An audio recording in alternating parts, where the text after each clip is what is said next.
I used to love nights at the traffic control center. The room hummed with a kind of machine-quiet air vents, the low static from stacked monitors, the faint tremor of semis rumbling the freeway half a mile away. It felt alive, but alive in the way a well-oiled machine is alive. Predictable, comforting, steel and math. That night, the hum was wrong, pressed into my teeth like tinnitus. On the central screen, a map of the metro highway system pulsed red where traffic thickened. Normal rush hour bleed, except no, not normal. Overpasses that should have been packed stood eerily clear, like someone had swept them clean with an eraser. The surface streets beneath them, meanwhile, were bleeding into saturation, bright red veins of congestion. I frowned and zoomed in.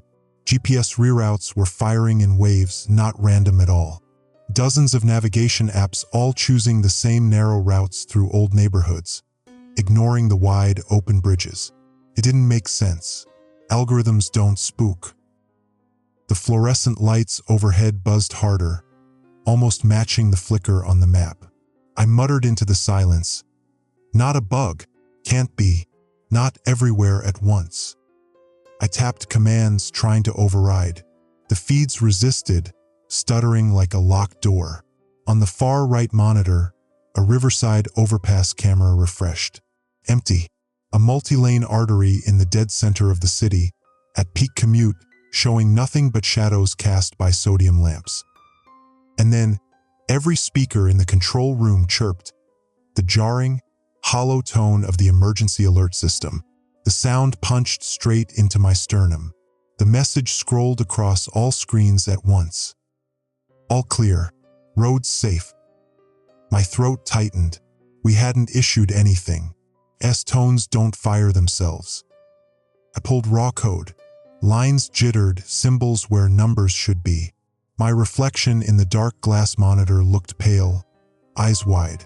The tone kept holding long after it should have cut, until the speakers rattled.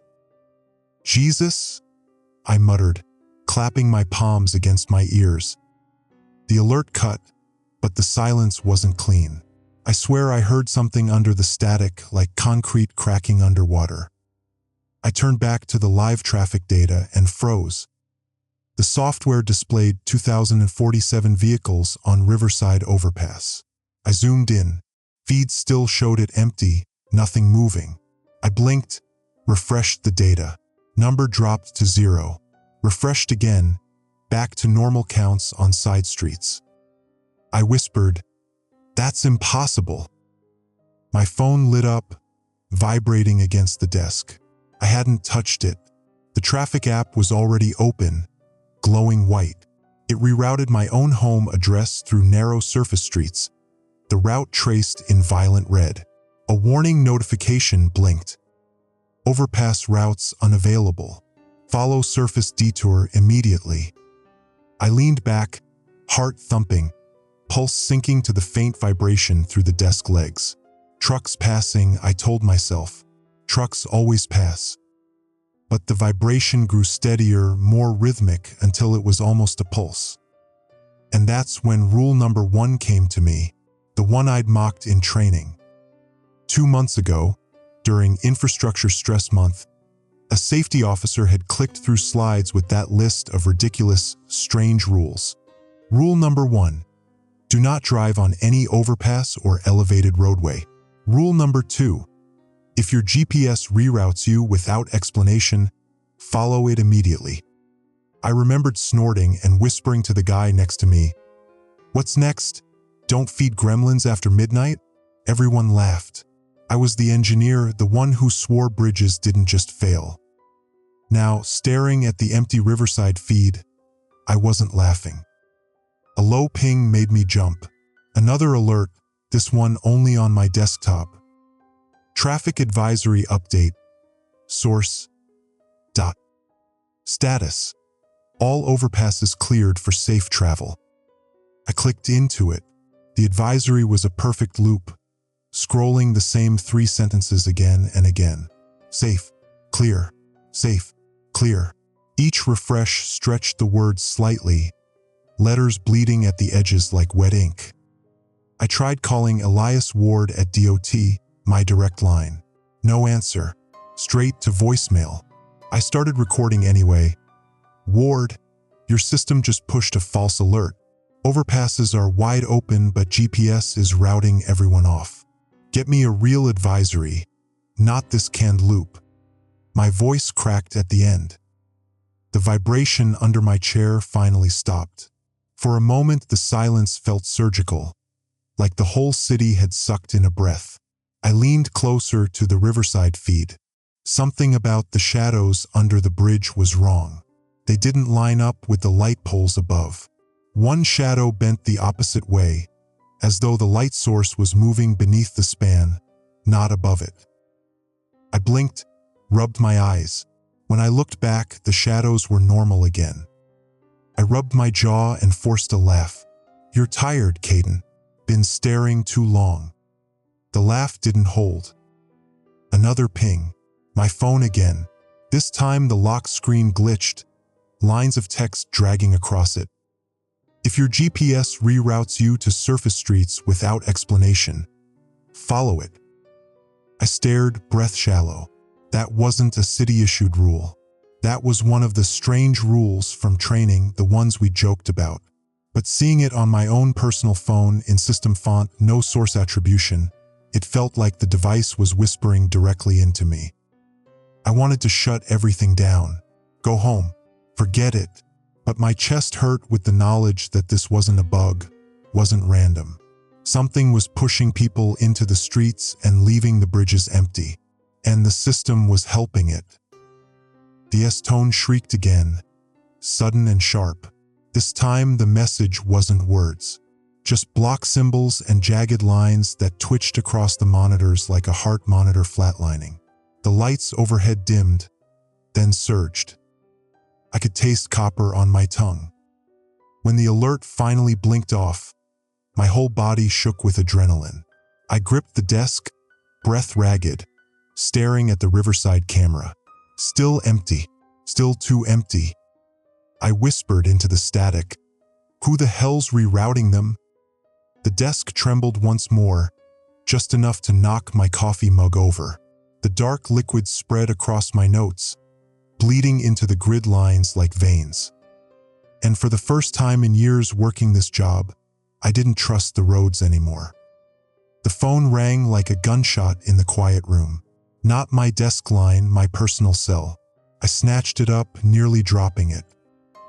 Caden, Selah Brooks, one of the dispatch supervisors. Her voice was raw, as if she'd been shouting into 100 calls already. In the background, overlapping voices, a storm of panic. "You seeing this reroute mess?" I asked, trying to sound steady. She cut me off, voice fraying. "It's not a mess. Calls are clustering. Every single one lines up with the detours. It's like something's hurting them." I glanced at the Riverside Overpass feed again. Still empty, still wrong. Glitch in the system. We'll push an update. "Don't bullshit me, Caden. Listen." Her headset crackled, and through the line I caught snatches of calls bleeding into each other. A woman crying about her steering wheel shaking. A man swearing his whole car rattled like a drum. Someone whispering, "It's hollow under us. Hollow." Selah hissed into the mic, half to them, half to me, "Stay calm. Stay on the line." She came back, breath sharp. "They're saying it sounds like breathing under the pavement." My chest tightened. "Trucks," I wanted to say again. Just trucks. But the word died in my throat. Static hissed, then flattened into that gut-punchiest tone. Not from my speakers this time, through Selah's end. I heard her curse, papers scattering. "No, not here too." The tone dragged long and jagged, then a voice cut through, low and mechanical. "All emergency lines operating normally. Please remain on roadways." Except I could hear, under the words, faint echoes of screaming, the kind of raw human panic you can't fake. Selah whispered, "That wasn't us."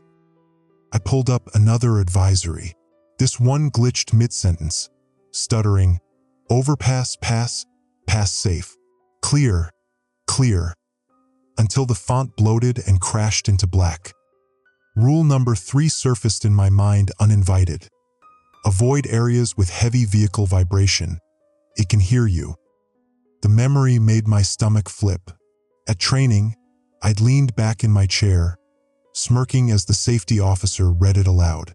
I'd muttered to a coworker, "What, the bridge is gonna grow ears?" Everyone laughed. I'd laughed. And now the idea of pavement listening made my pulse hammer. "Sayla, kill the line." "I can't." Her voice cracked. "Caden, they don't end. Calls don't end." People start describing it. Rumbling, hollow. Then, her breath hitched. Static. Just static. It's like something eats their voices. She wasn't exaggerating. In the background, I heard it happen live. A man yelling about concrete splitting beneath his tires, the shriek of metal, glass shattering. Then the line filled with a dense, wet static that made my teeth ache. Sayla shouted his name, but there was nothing left. I gripped the edge of my desk until my knuckles hurt. "Traffic cams still show bridges intact," I said, too fast, like I could argue reality into obeying. Sayla let out a broken laugh. "Then tell me why they're empty." I had no answer. The fluorescent light overhead flickered again, synchronized with the S-tone that still hummed faint through her line. The shadows in the control room seemed to swell, stretching toward the screens. Sayla whispered so quietly I almost missed it. "Who's rerouting them, Caden? Because it's not us." I opened my mouth, but the S-system in my control room shrieked again, drowning me out. This time the message wasn't advisory. It was demanding, text flashing across every monitor. "Return to your vehicles. Remain in motion. Do not stop." The letters pulsed with the rhythm of a heartbeat. "Sayla," I started, but she gasped over me.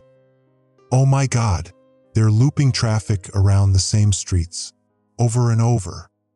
I flipped feeds. She was right. Vehicles circling the same 4-block radius, GPS pushing them back toward the freeway entrance like livestock funneled into a chute. I tried forcing a manual override, palms slick with sweat.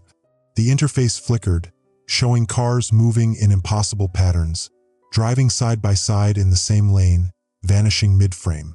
When I refreshed, the footage snapped back to normal. Sayla choked out, "Caden, I think it's feeding." Her voice broke, and for a second I thought she was crying. But then she hissed, "Wait, someone's live streaming." In the storm of overlapping dispatcher voices, one cut through, tinny, distorted. A woman describing her car shaking, phone buzzing violently in her hand as she streamed. The line drowned in vibrations so loud they fuzzed the connection. My stomach turned cold. Sayla cut the feed. "Don't let that spread."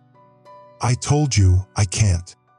Another alert pounded through both our speakers at once, words jagged, almost angry. "Stop broadcasting. Do not transmit fear." The tone that followed rattled my skull. For a second, I thought the ceiling tiles might fall. Sayla's breathing came hard, ragged. "Caden, we can't control it anymore. The alerts, dispatch, they're compromised." Her headset crackled again. Another voice, young, terrified. "Bridge is shaking. It's breathing. Oh God, it's breathing." Then static swallowed him whole. Sayla didn't come back right away. Just the hollow hum of tones, overlapping like layered sirens. Finally she whispered, barely audible, "Get out of there. If you feel tremors, don't stay in the building. Run." My screen flickered once more, bleeding text across the map in jagged black. "If you feel tremors, abandon your vehicle. Run to open ground." Rule number 4. Another joke from training turned commandment. The desk shuddered under my arms. Not faint this time, deep, rhythmic, like a giant heartbeat.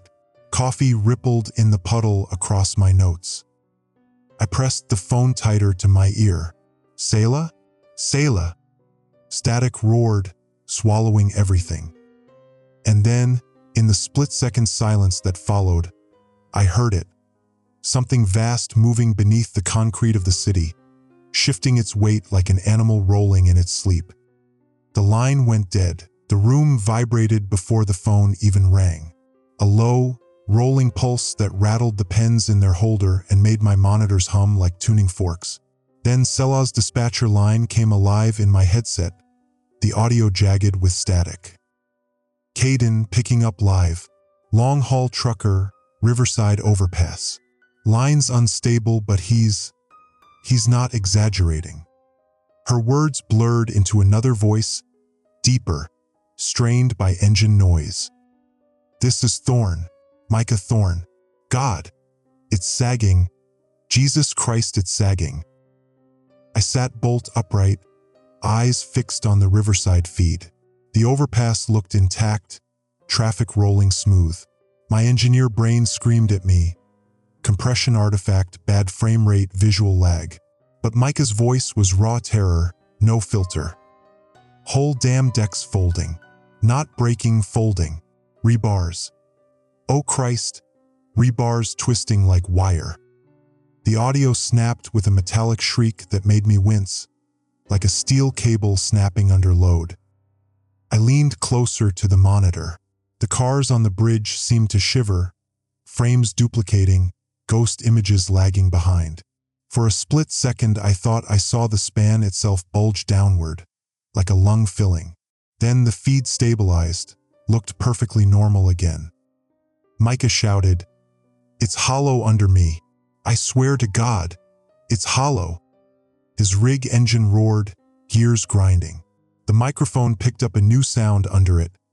Thump thump, thump thump, steady, deep, not random vibration, rhythmic, biological. I felt the same rhythm through the desk legs. My stomach turned. "Micah, stay calm," Selah's voice cut in. "Stay in your lane. Keep moving."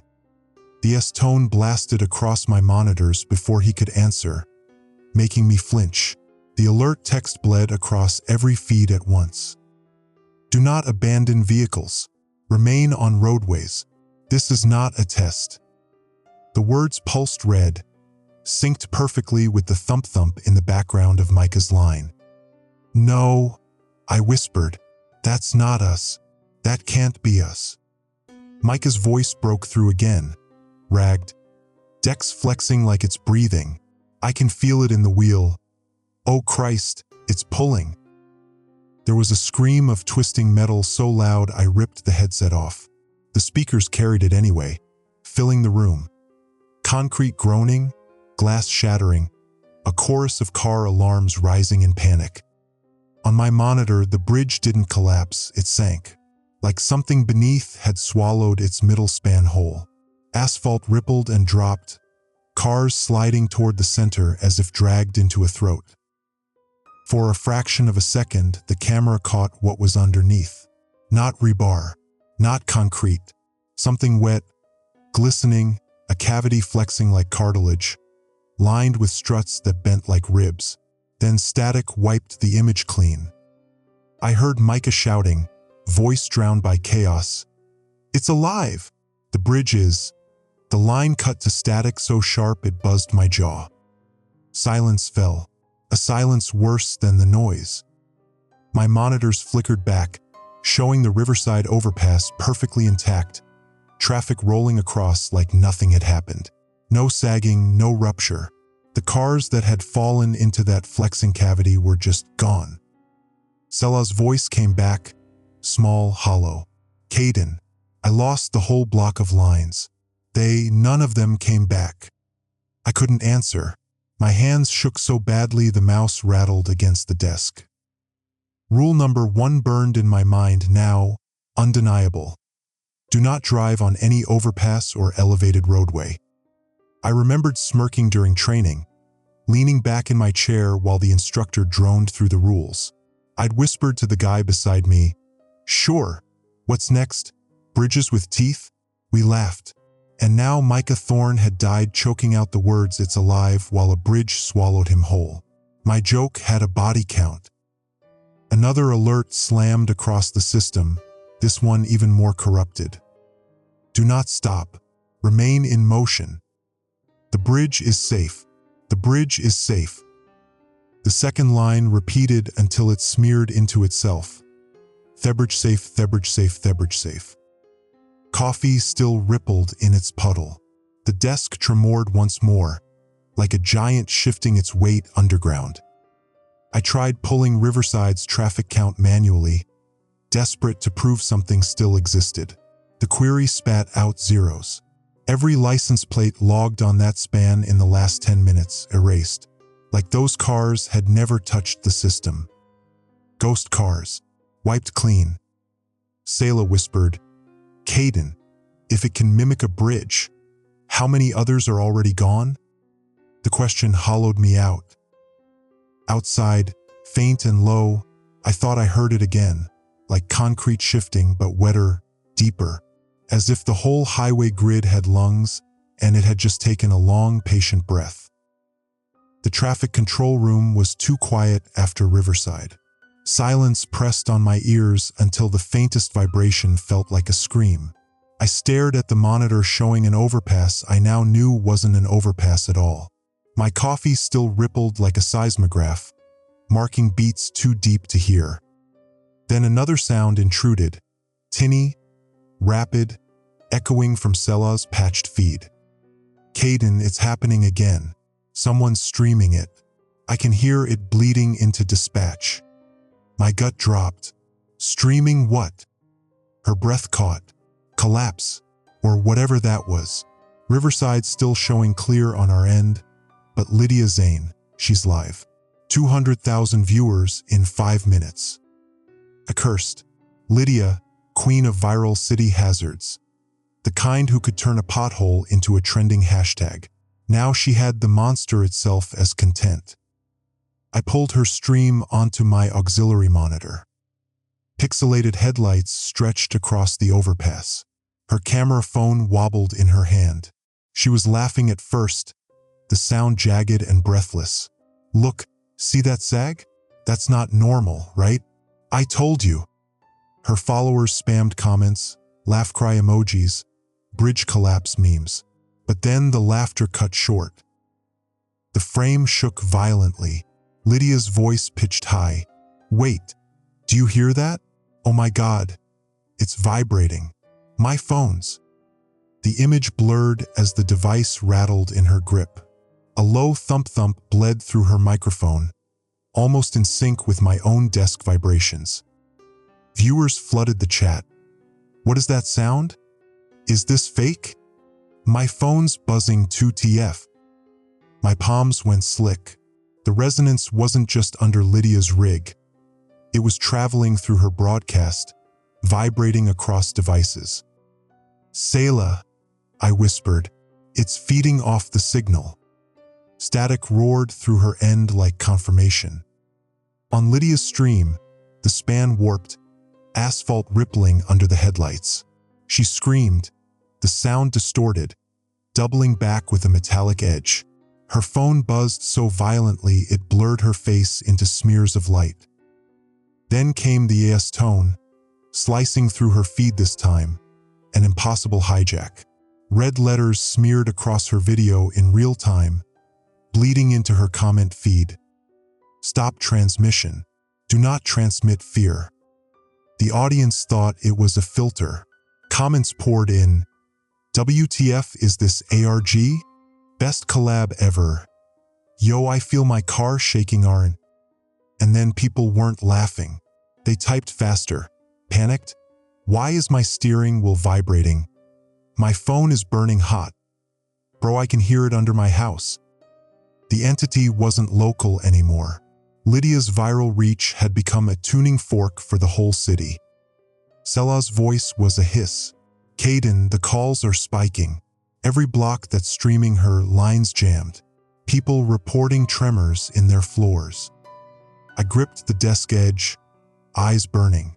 She's amplifying it. Every viewer's a speaker. My monitors flickered with another corrupted alert, the font jagged, letters splitting like cracked concrete. The bridge is safe. Do not share collapse footage. Do not speak of it. Do not speak. The second line repeated until the words fractured, scattering across screens like broken glass. Lydia's stream shuddered. Her car lurched sideways. For a frame, her headlights illuminated the span's underside. Not girders, not struts, but slick ridges flexing like a ribcage. Thousands of watchers saw it at once. The chat exploded. Holy shit, it breathes. Pause at 2:47. What is that? Sayla groaned, voice trembling. They're spreading it. Every retweet, it's echoing. I can feel the desk shaking here. Caden. Rule number 5 flared in my mind. Do not livestream or post about bridge collapses. It feeds on the fear. I remembered my own voice at training, half joking. What? Is the monster allergic to influencers? Everyone laughed, me loudest. And now 500,000 phones were humming with resonance. The rule mocked into irrelevance by my arrogance. This wasn't a joke anymore. It was mass consequence. I snapped into the control console, desperate to override her feed with an emergency blackout. The system spat back errors. Feed priority. External. Not external. Hijacked. Selah's voice cracked. Do something, Caden. I'm trying. But Lydia's stream had already spiraled. The phone slipped from her hands. The last image, a dizzy smear of asphalt bending like flesh. Then static consumed the feed. Her audience didn't believe it. They demanded more. Fake cut. Where's part 2? She staged this. Bro, my windows are rattling, I'm not joking. And then, as if in answer, another alert crawled across every device in the building. This one didn't even pretend at reassurance. You are feeding it. You are the signal. The words pulsed black on red, jagged edges vibrating in time with my desk. Selah's line dropped. In the dead air that followed, I swore I could hear faint whispers, thousands of voices bleeding through the static, overlapping like a chant. Theberge safe, Theberge safe, Theberge safe. I slammed my laptop shut. It didn't stop the vibration in my bones. On reflex, I opened Lydia's page again, half expecting the stream to restart. But her account was gone, scrubbed to gray. No replay, no comments, not even cached. Like it had never existed. Just like the Riverside cars. The silence stretched until a new sound reached me. Faint applause of concrete cracking somewhere far off, followed by the hollow groan of steel bending. It was the sound of infrastructure learning to breathe. The room felt smaller by the minute, air pressed tight by the afterimage of Lydia's vanished stream. My monitors were steady now, too steady. Feeds showing clean traffic flow, bridges unbroken, system logs immaculate. It was a lie so perfect it chilled me worse than static. Then Selah's number flashed across my console again. I snatched it up like a lifeline. Her voice was jagged, words snapping off too fast. Caden, it's not random. The reroutes, I mapped them. You're supposed to be coordinating calls. Listen, she shouted, then dropped to a ragged whisper. They're loops, all of them. It funnels drivers into circles. You hear me? Not detours, corrals. I dragged a map feed onto my largest screen. Colored lines of rerouted traffic clustered like veins, knotting around certain junctions. From above, it looked wrong, anatomical, not architectural. Selah's breath came in sharp bursts. Every call we lose, they were inside those loops. Same blocks, same order, like the system's feeding zones. My throat tightened. The word feeding echoed in me, sour metallic. Sayla, slow down. Show me. No time, lines collapsing. Caller in Midtown, said his GPS kept spitting him back onto the 4th Street ramp. He begged for help, begged me to override. I heard him sobbing, Caden. Then static. Gone. Her words tangled with background noise. Half a dozen voices bleeding together, desperate, panicked. One shrieked, "The road's alive under us." Another, "Every exit's closed. It won't let us leave." Then the chorus cut to silence, replaced by that low, bone-shaking hum. I swallowed hard. "It's controlling GPS." "Not just GPS," she whispered. "Radio traffic reports too. All compromised. People are obeying something else." As if on cue, the yes tone stabbed through my speakers again. The monitors flashed a directive so sharp it burned my eyes. "Stay on designated routes. Exiting is unsafe. Trust the system." The last line pulsed, repeating until the letters blurred. I slammed the keyboard, trying to shut it down. "God damn it." Selah's sob cut me off. "Caden, don't you see? It wants vibration. It keeps them circling until the structure hums like a drum. It's hurting resonance." Her phrase dug into me, cold as ice. Hurting resonance. Bridges turned into tuning forks, fed by endless streams of circling vehicles. The smell of hot dust filled my nose as the servers behind me groaned louder, the air thick with ozone. The building itself was starting to vibrate, subtle but undeniable. Rule number 2 surfaced like a knife in my memory. If your GPS reroutes you to surface streets without explanation, follow it immediately. At training, I'd scoffed. "So the GPS is magic now? Guess we're supposed to trust it like scripture." I gotten a few laughs, proud of myself. And now that rule had turned to prophecy. The ones who obeyed the detours lived. The ones who ignored them fed the loops. "Selah," I whispered. "People who listened. People who took the weird detours. Did any of them call back?" Pause, then a shuddering exhale. They made it off. Some cursed at us for wasting their time, but they lived. The weight of that truth settled like concrete on my chest. The monitors flickered again, feeds glitching into impossible angles, traffic cams twisting 90 degrees, shadows sliding the wrong direction. For a second, I saw beneath the hub interchange. Not asphalt, but a black hollow webbing with pulses of red light, like veins under thin skin. Then the view snapped back to clean concrete. Selah's voice was nearly broken. "Caden, we woke something up, didn't we? Couldn't lie anymore." "Yes." The line went dead quiet except for her breathing. Then she whispered, "God forgive us." Another tone detonated through the system, low and resonant enough to make my teeth ache. The alert text this time was jagged, half-corrupted. "Surface streets unsafe. Remain on structures. Obey loop." The word loop repeated 6 times before the feed blacked out. I wanted to scream. It was pushing the opposite rule now, funneling everyone onto the overpasses into the hollow things. Direct contradiction of everything we'd trained for. The servers behind me rattled, one clanging like a struck bell. The sound wasn't mechanical, it was delighted. Selah came back, fragmented.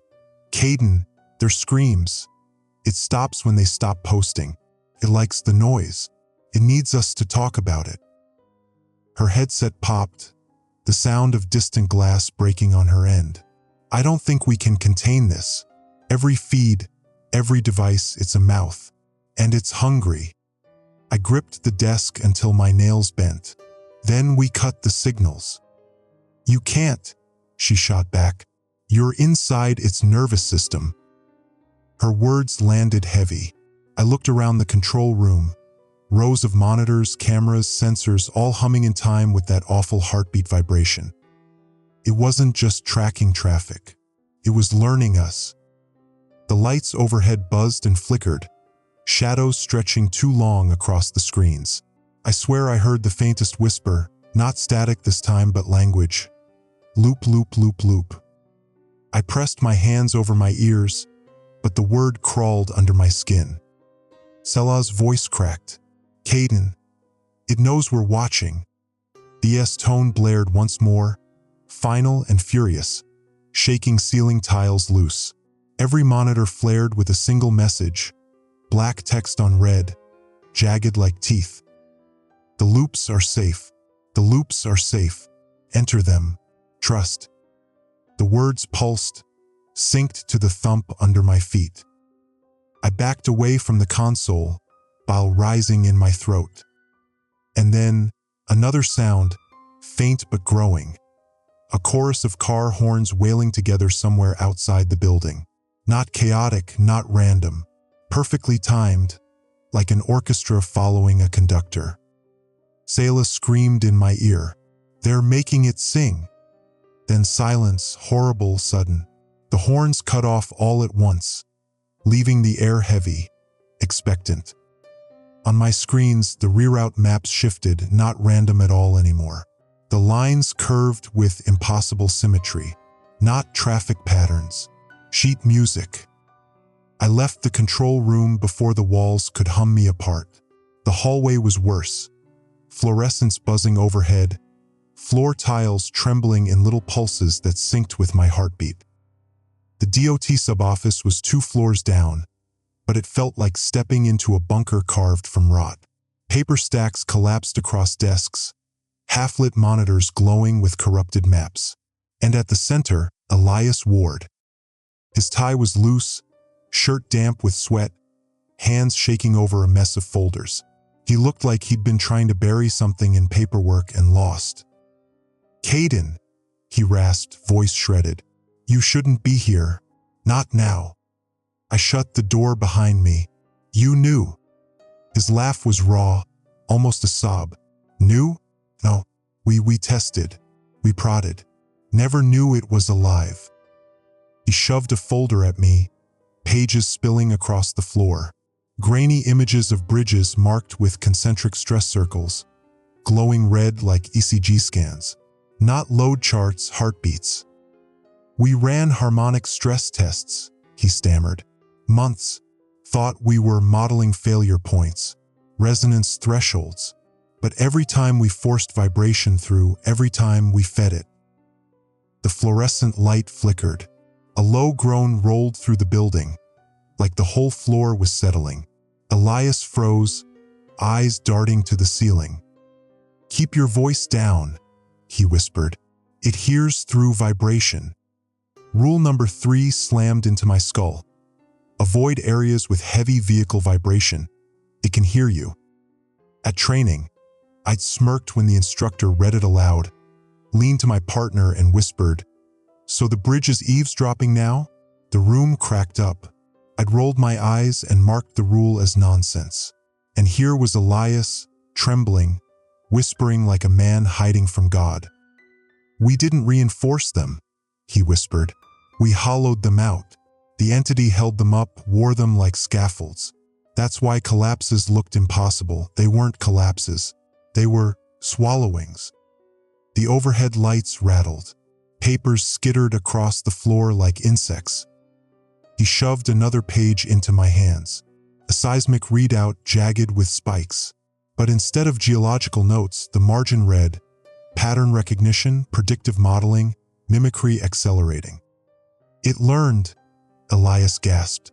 "Every truck, every car, every step. It memorized our weight, our timing, our loops." The smell of ozone thickened in the air, biting metal on my tongue. My skin prickled with static. "I tried reporting it," he stammered, clutching his temples. "But the alerts, they're not ours anymore. Haven't been for weeks. Every time I typed a warning, it corrected me. Said the structures were safe. Said trust the system." I stepped closer, voice low. "Then tell me how to stop it." He stared at me, eyes wet.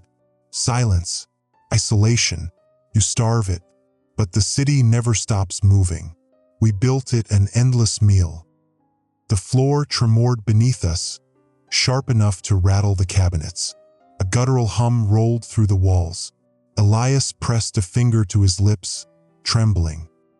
Then the PA system shrieked with S tone, reverberating like a scream.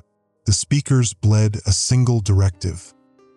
Do not discuss infrastructure failure. This is a safety order.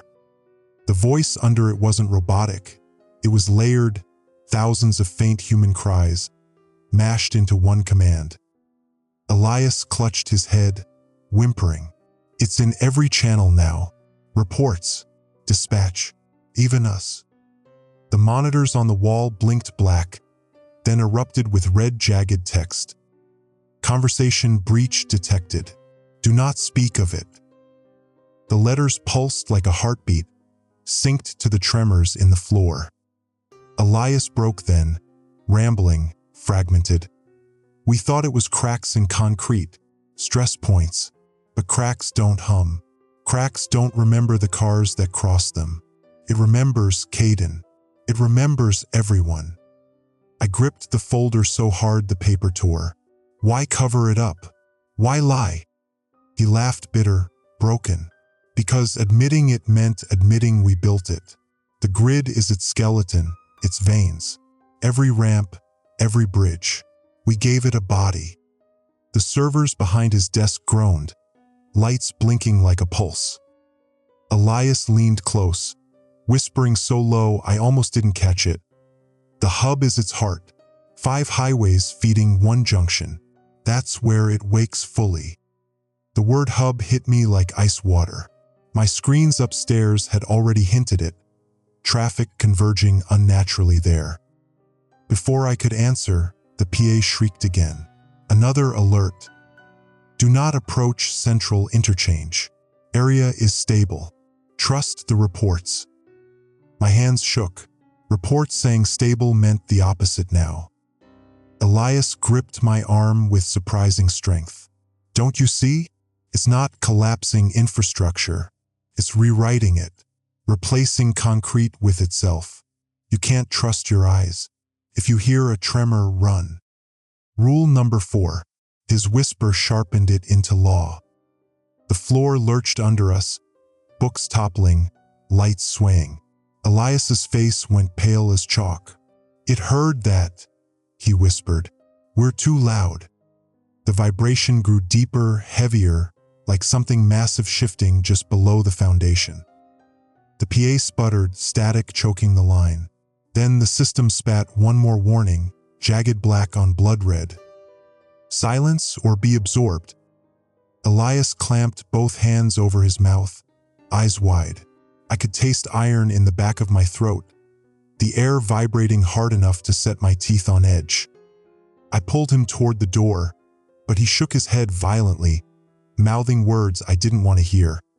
It's already here. The floor flexed beneath my boots, not cracked, flexed, like a lung drawing air. I glanced down at the seismic chart still in my hand. The jagged spikes had vanished. The screen was blank, log entries erased, like it had never been recorded at all. And somewhere deep under us, the hum rolled into a sound I could only describe as laughter. The elevator ride back to the control center felt like standing in a coffin that hummed with someone else's pulse. Every floor we passed, the vibration deepened, bleeding into my teeth. By the time the doors opened, my jaw ached like I'd been grinding bone. Inside, the screens glared brighter than I remembered.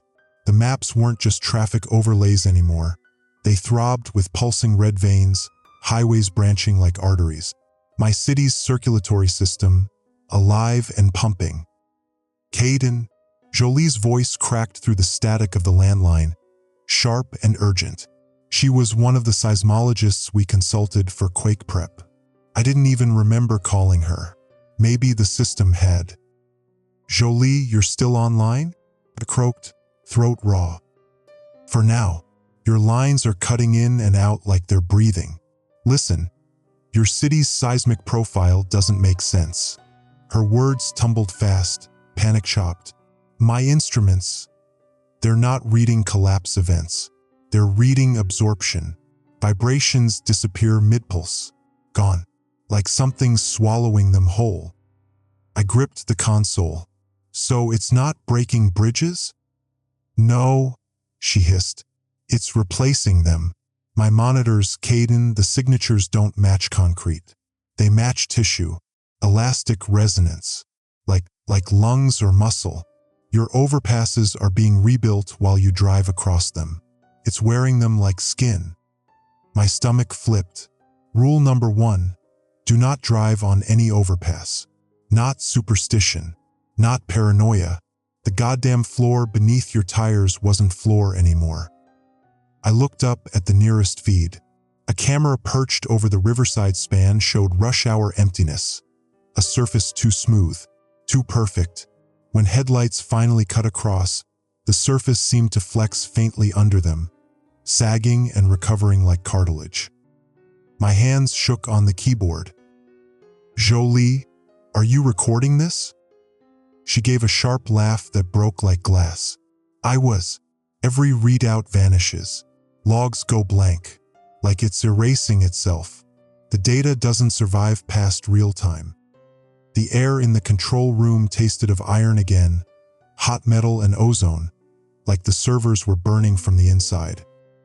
Then the EAS tones split the silence. Louder than before, rattling my chair bolts. Screens strobed red, text jagged across every window.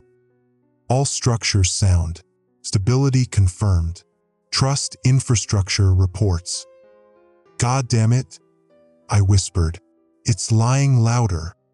Jolie's voice cut through static. Listen to me. If tremors hit while you're on one, get off.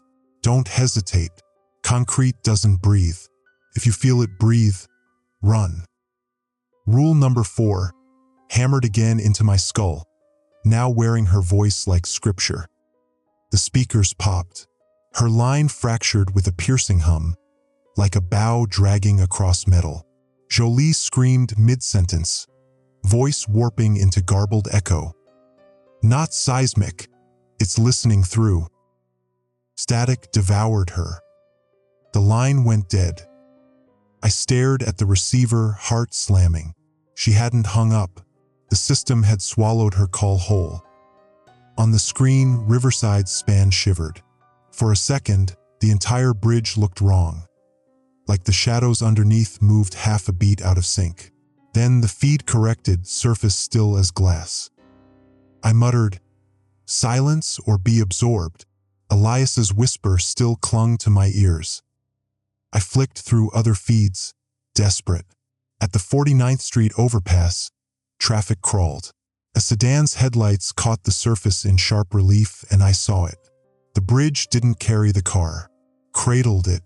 The deck flexed upward around the tires, faint but undeniable, like hands cupping prey. The speakers blared again, a new message bleeding through distorted tones. Do not spread false observations. Infrastructure is safe. Reports are final. Every syllable vibrated in my bones. Reports weren't reports anymore. They were commands. I dug my nails into the console. My whole career had been about trusting numbers, trusting feeds. Now those same feeds had been hijacked, turned into bait. Outside, horns blared again. Longer this time, low and in sync, like a foghorn chorus echoing from every ramp. I didn't need a map to know what they were pointing at. The hub. The console lights dimmed, surged back brighter. All routes flashed crimson except the hub's arteries, which glowed a steady green. Open. Inviting. It was hurting again. And the rules hammered back through my head, every one of them. Do not drive on any overpass. Clearer than ever. If GPS reroutes you to surface streets, follow it immediately, because if you didn't, you ended up here where the entity wanted you. Avoid vibration, it can hear you. Elias had shown me that truth in sweat and whispers. If you feel tremors, run to open ground. Jolie's final scream confirmed it. Do not livestream collapses, it feeds on the fear. Lydia's stream was already trending in my head, a viral panic loop. Traffic reports are lying, they're all compromised. And the words on my screens were proof. Every rule was a survival tether. and I'd laughed at them once. The fluorescent light over my head popped and died, showering sparks. The room tilted in the dim. For a second, I thought it was my knees giving out, but no. The floor itself bowed downward, slowly, like it was sagging under a load. Except the control center was on the ground floor. No span, nothing to sag. Which meant it wasn't sagging. It was breathing. I grabbed the emergency radio, but the static hit before my words did. Not white noise static. Wet, pulsing, like something dragging breath through liquid. Then silence. Every horn outside cut at once. The feeds froze on blank gray. Even the servers stopped humming. For a moment, the entire city held its breath. The console bloomed with one last warning, letters dripping red across the maps.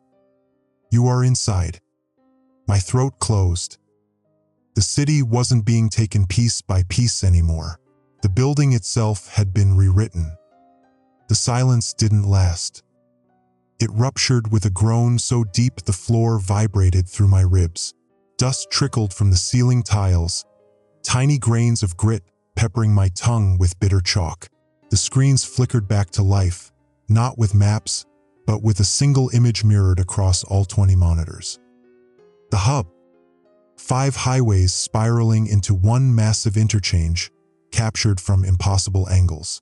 Not traffic cam feeds, no camera existed at those points. It was like the view came from inside the concrete itself, a body recording its own nerves. The arteries glowed green, every ramp, every span feeding inward, blinking alive like veins flushing with blood. The S-tone ripped through the room, not flat anymore, but bending upward, rising in pitch until my molars rang. The text across the monitors bled red. Central interchange. Safe. All traffic to be routed through the hub. Trust reports. My gut twisted. Rule number 6. Reports lie. Reports aren't reports anymore. They're bait. The smell of iron surged stronger, metallic tang thick enough I gagged. The servers hissed and popped, sparks leaping from their casings. Then came the horns. Through the walls, faint at first, then swelling. Dozens, hundreds, blasting long and low but not random. They were in sequence, cascading across the city, layering into something that wasn't traffic anymore. A song. I staggered to the window. The skyline shuddered under a gray sky, lights flickering as horns from every quadrant roared in waves, building into a rhythm. My chest tightened. It wasn't noise. It was a summoning call. The city was playing itself. The radio on my desk crackled alive. Selah's voice, ragged, breaking. Caden, you seeing this? Calls are flooding in. People say their GPS is stuck, locked. It won't let them exit. They're circling over and over.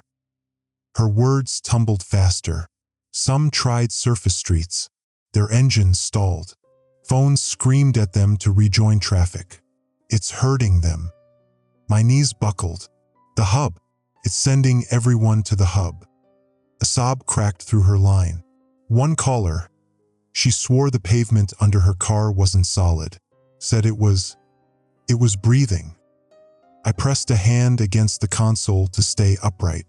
Breathing pavement. Breathing city. The monitors blinked. New text scrawling jagged across them. Letters dripping. Convergence required. All vehicles must feed hub. My throat closed. Feed, not fuel. Feed. Selah's voice fractured with static. Caden, it's not just bridges. I'm looking at the emergency lines. Every single one loops back to me. It's using my board. Every scream, every panic, it's routing them through me. Her breath came jagged, like she was choking. I can feel it in the wires, like it's listening through my bones. I wanted to shout back, to steady her, but the S-tone shrieked again, drowning everything. This time the voice layered underneath wasn't human speech. It was a chorus of thousands, chanting in perfect unison. Drive, drive, drive. The walls trembled. Plaster cracked along the ceiling. The entire control center moaned like a living ribcage bending inward. Selah, I rasped into the mic, get out, run, leave the board. No, she hissed. If I leave, it has all the lines. At least I can still hear the truth under the static. The screaming, Caden. It's screaming through us. The connection cut, leaving only the hum. I turned back to the screens. The hub pulsed brighter. For a split second, the ramps didn't look like ramps at all. They curled, bent, arched into grotesque shapes, like knuckles folding, ribs twisting inward. The aerial view resembled a jaw opening wide. My chest heaved. Rule number 2 hit me like a blade. If your GPS reroutes you to surface streets, follow it immediately. And I'd mocked it. The system had rerouted half the city, and those who ignored it, who trusted their screens instead of instinct, were being funneled here into the maw. The fluorescent fixtures snapped one by one overhead, each pop timed with the horns outside. Darkness poured over the room in beats. The last light went. I was left in glow from the screens. All roads lead to the hub. The sound outside grew unbearable. Metal shrieks, horns, engines revving as if on command. The city wasn't resisting. It was obeying. I stumbled to the door, lungs straining. The hallway wasn't still, it was rippling. Floor tiles rising and falling like a diaphragm drawing breath. For 1 second, I swore I felt it inhale me. Back inside, I slammed the door. My palms left sweat streaks across the glass. The console flickered again, feeds cascading between angles, inside ramps, under decks, traffic piling in spirals. One clip froze on a family sedan caught midspan. The concrete beneath it rippled outward like water, swallowing the tires whole. The car didn't fall. It was simply gone, like the road had absorbed it. Then another, and another. The feeds blurred with more cars vanishing. Not crashes, not wreckage, just consumption. Then silence. Every horn outside cut at once. The feeds froze gray. Even the servers quit their hum. A single breathless pause, as if the entire city braced. The S-system wailed, deeper this time, a bass vibration that shook dust from the vents. The speakers bellowed one more line, each word pounding like a hammer into my chest. Hub awakening. Feed complete. The walls groaned. The floor bowed. And outside, the horns hit their peak. A deafening roar that shook the windows like they were lungs exhaling. I pressed both hands against my ears, but it didn't matter. The sound wasn't outside anymore. It was inside me. The roar outside built until I thought my skull would split. It wasn't just horns anymore. It was engines revving in unison, tires squealing in perfect rhythm. The entire city forced into an orchestra of metal and rubber. The windows bowed inward, trembling like lungs straining at capacity. Then the feeds shifted. Every monitor, every angle locked on the hub. But this wasn't the tidy interchange I knew. The ramps twisted, curling in on themselves, spiraling tighter until the aerial view looked like vertebrae winding into a spine. Concrete shuddered, split, peeled back. Beneath, something pulsed. The smell hit first, like scorched iron and hot blood. Metallic tang flooded the control room, heavy enough I gagged. The vibration under my boots deepened, rattling every bone, making my molars buzz. On the screens, cars poured inward, hundreds at a time. None came out. The hub wasn't an interchange anymore. It was a throat. I whispered, "Oh God!" The S-tone shrieked again, rising into a pitch so high my eardrums rang. Red text bled across every feed. Feed complete. Structure stable. Trust the system. Stable. as if this was normal. I leaned closer to the console, heart hammering. The cameras zoomed tighter without my command. Ramps split open, rebar bending like ribs cracking wide. Beneath the asphalt, wet mass flexed, slick and dark, rippling with each vibration of traffic. The structures weren't collapsing, they were shedding. And what lay beneath wasn't steel, it was tendon. Cars slid inward, headlights swallowed by folds of glistening muscle. No crashes, no fire, just silence after each entry, like the vehicles were erased. The radio on my desk cracked alive with a new voice. Elias. His whisper was shredded, hoarse. Caden, it's not feeding anymore. It's becoming. My knuckles whitened on the receiver. What do you mean? Static shredded half his words. The highways, you think they were carrying us. No, we were carrying it. Every span, every mile, we built its nervous system. The hub isn't the heart anymore. It's the mouth. The floor lurched, throwing me against the console. A groan like the bowels of the earth tore through the foundation. On screen, the hub arched upward. Entire ramps lifted from their pilings, rebar stretching like ligaments. The interchange rose, concrete plates unfurling like vertebrae cracking free. For the first time, I saw scale. The hub wasn't a structure. It was a creature, sloughing off its disguise. Asphalt peeled like dead skin, slabs of roadway bending like muscle in motion. Towering arcs of support beams bent into spines, plates of concrete slamming into place like shoulders. And the sound, God, the sound. Not collapse, not destruction. It was breathing. Deep, cavernous inhalations that pulled smog and dust into its hollow chest. The ES tone shrieked again, but this time, the broadcast voice wasn't layered humans.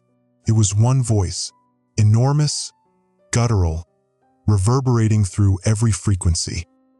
All movement belongs to me. I clamped my hands over my ears, but it vibrated through bone, through marrow. My vision blurred, tears streaking down my face from the sheer pressure. One by one, the rules slammed through my head. Avoid vibration, it can hear you. Impossible now. The whole city was its drum. If tremors hit, run to open ground. At training, I'd laughed. What? Sprint off a bridge like its tag? Now there was no ground left. Every surface pulsed. Every safe zone was gone. Traffic reports are lying. No, reports weren't lies anymore. They were orders. The fluorescent lights burst overhead. Shards rained across me, stinging my arms. The feeds zoomed tighter. A semi-truck barreled into the hub, brakes screaming. The road under it flexed upward, cupping it like a hand, and in a single jerk it was gone, swallowed whole. The speakers roared with a wordless sound, almost laughter. Selah's voice cut in over the radio, faint, broken. Caden, I can't stop the calls. They're all routed here. They're feeding it through me. It's learning fear faster now. Every scream, every panic. I feel it chewing on my bones. Her voice cracked into a sob. Tell me I'm not crazy. Tell me it's real. My throat burned. It's real. The line went silent. On screen, the hub straightened higher, ramps snapping upward like arms outstretched. Traffic was no longer being funneled. It was marching, every engine revving in sync, moving as one body toward the throat. The ground outside heaved. I staggered to the window and saw the skyline twist. Towers leaned like teeth toward the hub, girders groaning, glass falling in sheets. The city itself was bending inward, collapsing into formation. The S tone boomed again. Hub awakened. Silence or be consumed. My breath tore in ragged bursts. Silence. How could silence save anyone when the monster was the city itself? The console vibrated under my palms, heat radiating from it like an oven door left open. The screens rippled with one final message, letters black on blood red. Your systems are my skin. Your patterns are my hunger. The building groaned. The floor flexed. Then silence. Every horn outside cut. Engines stilled. Even the vibration underfoot ceased. And from every monitor, the hub stared back. Not concrete, not steel. An eye, vast and unblinking, opening where ramps once crossed. It saw me. The eye blinked. Not like a human blink, not even animal. The ramps that framed its socket ground against each other. Concrete shrieking as slabs slid forward, then back, wet cartilage sounds layered over crumbling rebar. When it reopened, the pupil dilated wide enough to swallow the whole screen. My stomach lurched. The air stank of ozone and rusted meat, like rain burning on hot copper. The console lit up again, speakers flooding the room with the S-tone, now warped into something almost choral. Underneath the pitch, a voice threaded through. Stay in place. Do not interfere. Witness required. My knees buckled. It wanted me here, not dead yet, watching. The rules screamed in my head. If the broadcast calls you by name, cut power. But the monitors glowed brighter, shadows lengthening around me. My fingers hovered over the breaker switch, sweat slicking my palm. Then the voice said it. Caden. The syllables rumbled like thunder inside my ribcage. The fluorescent lights flickered. My name crawled across every screen, jagged white against black. Rule number 5. The one I'd always called the fairy tale rule. In training, I'd rolled my eyes and said, data doesn't know your name. Systems don't hunt you. My whole career was built on that arrogance, trusting code, trusting signals. And now the system itself was spitting my name back like it owned me. I'd mocked it. Now it mocked me. Cut it, Caden. Elias's voice tore through the static. His tone wasn't steady anymore. There was panic under it, cracks I'd never heard. Breaker, right now. I can't. My voice shook. If I cut power, we lose every feed. No proof. Nobody will believe us. You think belief matters? His laugh was ragged, close to a sob. We're already ghosts. The eye dilated wider. The console hummed, searing hot under my hands, plastic warping. The S-tone drilled sharper, louder, until my nose bled. Witness, record, transmit. The voice filled every wall, every wire, vibrating through the bolts in the floor. I staggered back, but there was nowhere to go. Selah, I whispered into the radio. Are you there? Only her breath, a wet, trembling exhale. Then faint. It's using me, Caden. My headset won't come off. The wires, they melted into my skin. Every time I try to pull, it cuts deeper. Calls come in, and it's not people anymore. It's just screams, loops of screams.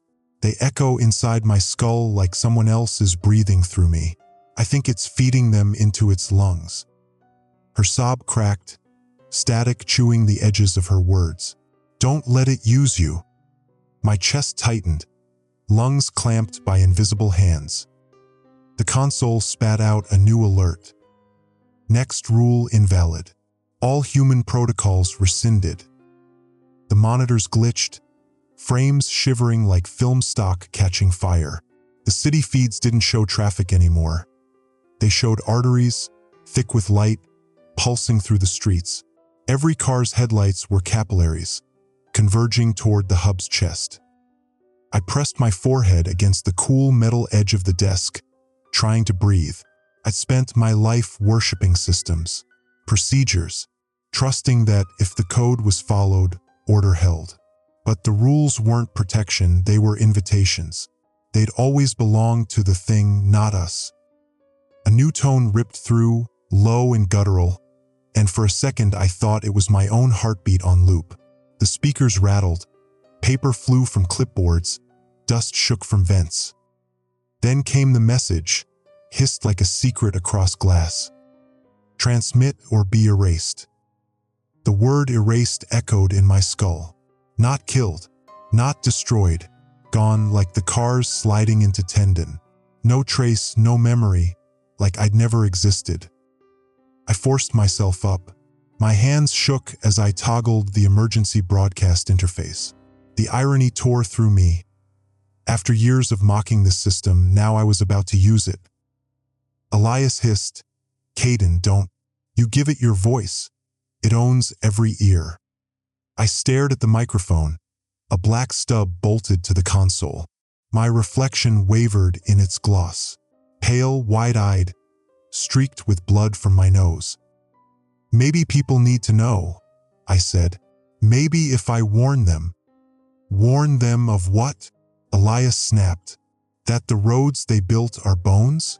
That silence saves you when silence doesn't exist anymore? You'll just spread its mouth wider."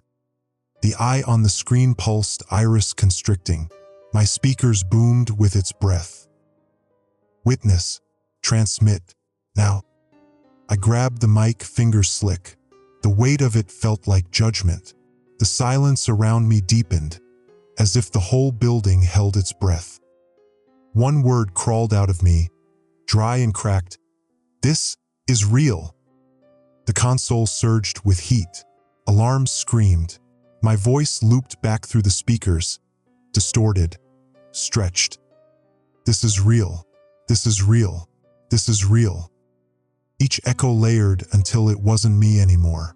The cadence warped, vowels tearing into guttural moans, consonants biting down like teeth. The hub was speaking through me. I dropped the mic, clattered, rolled, spun until it stopped against the edge of the desk. My pulse hammered like gunfire in my ears. The screens bled crimson. Across every feed, one message burned. "Caden, last broadcast." Elias screamed something through static, but it was swallowed by the chorus. Selah's breath rasped through the radio, faint as wind. "It marked you." I staggered back, throat raw, staring at my name etched into the system's skin. Not just data, not just corruption, a brand. The eye blinked again, slower this time. Its lid scraped concrete over steel. When it reopened, the gaze locked straight into me. Not witness, not operator. Mouthpiece, the red wash of my name still burned across the monitors. I wanted to claw it out of existence, scrape the letters away, but the screens weren't glass anymore. They pulsed like veins under skin. The building shuddered. Dust drifted from ceiling tiles. A groan rolled through the floor, low and animal, like the hub itself had started breathing. Every speaker popped. The emergency tone returned, no longer siren clear but ragged, layered with bass that rattled my teeth. "All highways are safe. Remain on the overpass." The lie repeated in loops, each pass cutting out, stuttering back in, words stretching too long, vowels smearing into screams. I slapped the console mute, but the sound kept bleeding through. Not through speakers anymore, through the walls, through the air itself. Rule number 6 rang in my skull. The traffic reports are lying, they're all compromised.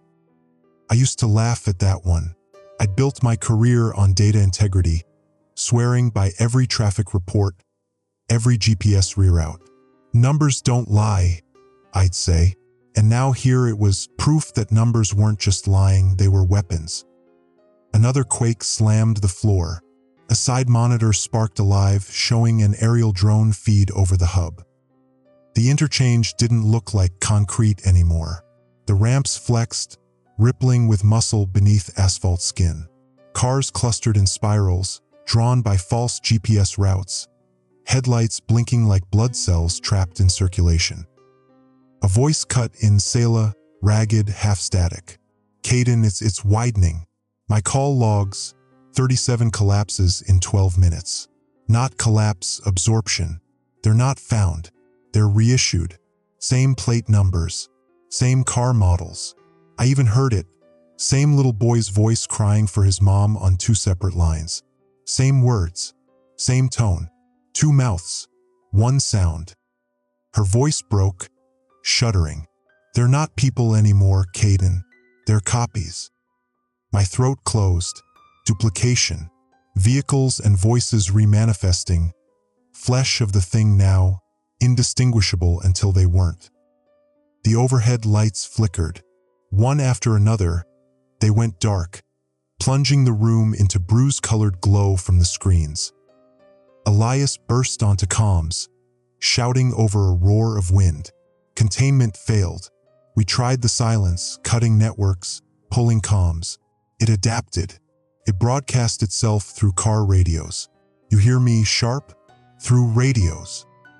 As if to prove him right, the console speakers flicked back on.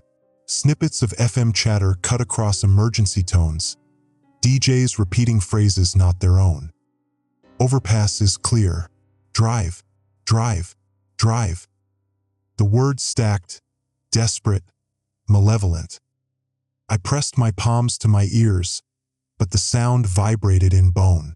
The system had bypassed machines entirely. Jolie's voice, thin and warped, bled into the mix. Seismic grid shows no ground movement.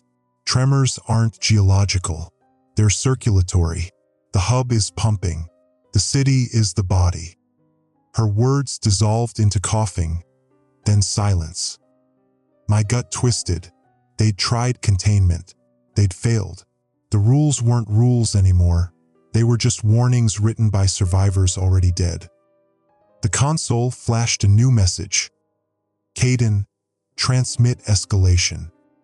No, iwisparat. My voice cracked. I won't. The mic rattled on its stand, vibrating against the desk, begging to be lifted. Selah's breath scraped the channel. Don't pick it up. Don't. Please don't. But the screens shifted, forcing me to watch. A live feed of a school bus rerouted onto an overpass. My chest hollowed as I recognized the colors. Yellow and black, my niece's district. The bus crawled forward, headlights weak in the dusk. No. My hand shot toward the keyboard, but the interface was locked. Every button froze, grayed out. The entity knew. It showed me her bus. Knew I'd watch. The ground jolted. A crack snapped through the ceiling tile above. I staggered, nearly went to my knees. The console beeped, a sharp tone. Then a new line scrawled across the feed, jagged and pulsing. Transmit to save her. I froze. My breath came fast, shallow. If I spoke, if I gave it my voice again, would it actually spare her? Or would I just amplify its reach?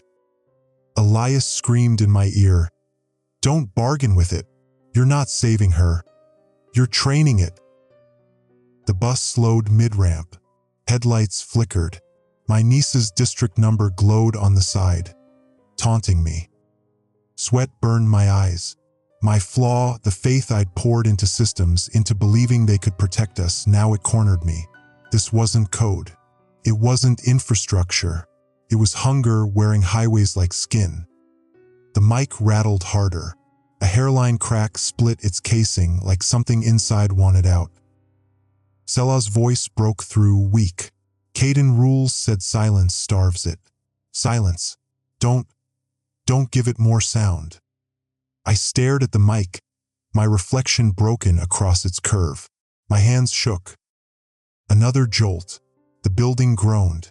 And then, through the comms, the shriek of tearing metal, the hub pulling something down. The feed zoomed closer on the bus. The road beneath its wheels wasn't asphalt anymore. It pulsed, wet and gray, tendons twitching under rubber tires. The children inside were just shadows against the glass. The console blared. Transmit or they are erased. My throat burned. Every instinct screamed to grab the mic, to plead, to shout, to do something. But Elias's words, Selah's plea, Jolie's warning, they tangled, desperate, in my head. Silence starves it.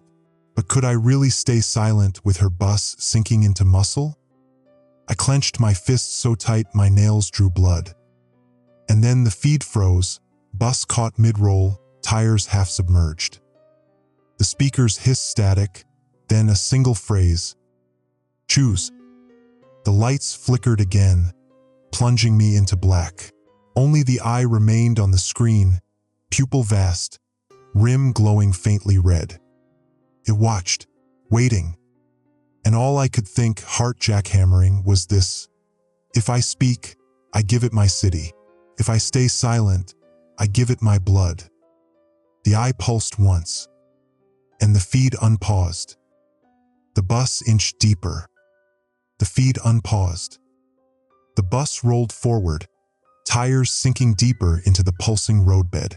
I tasted copper at the back of my throat, sharp and metallic, like the air itself had teeth. Every speaker blared the same command, overlapping, drowning me in its hunger. Transmit, transmit, transmit. The mic buzzed against the desk, casing cracked, faint red light pulsing from the split like a heartbeat. Don't touch it, Selah screamed, her voice glitching, layered with another tone not hers. It's God. It's hollowing me out. Caden, it's using my lungs. Don't let it take yours. Static swallowed her, but her breath lingered, a rasp that wasn't fully human anymore. The screen zoomed closer on the bus windows. I swore I saw faces pressing to the glass, but they weren't the children's faces I knew. Too long, too thin, mouths stretched in silence even as the sound of their cries filled the room. Elias shouted through the comms, voice breaking, "Sharp! Pull the main breaker. Kill the hub. Take it down with you." My hand hovered. One throw and the screens would go black. Silence might starve it. But the entity had already written me into its system, branded me. Rule number 5 again, seared into my memory. If it speaks your name, you're already mapped. Maybe silence wouldn't starve it. Maybe silence would just erase me along with the kids. The console spat a new message in jagged white. Transmit or they are erased. Caden decides. I dropped to my knees, hands over my head, rocking like a child. My entire career I had trusted structure, procedure, code. My flaw was faith, blind faith. Now that flaw was all it wanted. My faith turned inside out, offered up in my voice. The air thickened with vibration. Dust poured from vents. The emergency tone warped into a low chant, thousands of voices stitched together. Last broadcast, last broadcast, last broadcast. I crawled to the mic. My reflection in its curve wasn't even mine anymore. My eyes were too dark, face stretched wrong. My throat burned, as if words already sat waiting inside me, eager to spill. The bus dipped lower. The road flexed around it, swallowing. A child's voice echoed through the speakers. "Uncle Caden, help." My niece, or what it wanted me to believe was my niece. I screamed, slamming my fist against the console. "I'm not your mouthpiece." The screens flashed red, then black, then a single line in towering letters. "You already are." The mic lit up, bleeding heat into my palm as if I'd already grabbed it. My muscles twitched, pulled against my will. The entity didn't need my consent, just hesitation. The breakers buzzed, an arm's length away. Elias was still screaming in my ear. "Kill it, Sharp, end it now." Selah sobbed, voice glitching through static. "If you speak again, we're all gone." The eye blinked on the central monitor, lids grinding, iris expanding, waiting. I stood, shaking, caught between the breaker and the mic, between silence and transmission, between starving it and feeding it my city. The smell of ozone burned my nose. The hum in the floor matched my pulse. My own fear had become the rhythm it played by. Then I did the one thing I never thought I would. I picked up the mic. Heat seared my skin, but I held it tight. My voice cracked, low, ragged. Stay off the overpass. Stay off all of them. If your GPS reroutes, follow it. If the traffic reports say it's clear, they're lying. If you feel the road move beneath you, get out. Get out now. The console howled with static. My words bled into distortion, then layered, repeated, amplified. Not just warning anymore, command. Stay off the overpass. Stay off the overpass. The words burned across every monitor in crimson.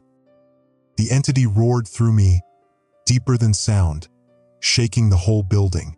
My blood hammered in my ears, my skin slick with heat. Couldn't stop. I'm not broadcasting for you, I whispered, though my amplified voice twisted and spread. No longer mine. I'm warning them. They'll know. They'll remember. The eye contracted, iris shrinking to a pinpoint.